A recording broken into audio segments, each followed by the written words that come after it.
Change the right brake light on this car.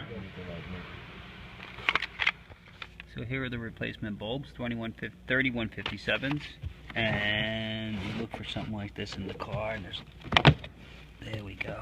And now I know that this one is bad, so that's pretty much all you got to do. Oh, yep, look at that, burnt out.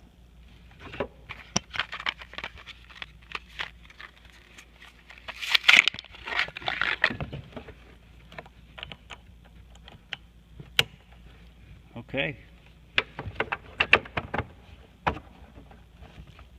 Look at that. And make sure it's tight though. Make sure you get it into the right groove and it snaps in. And done. Now let's put the lights on and see. And I'll go step on the brake. Hold on. And then you really can see the other one.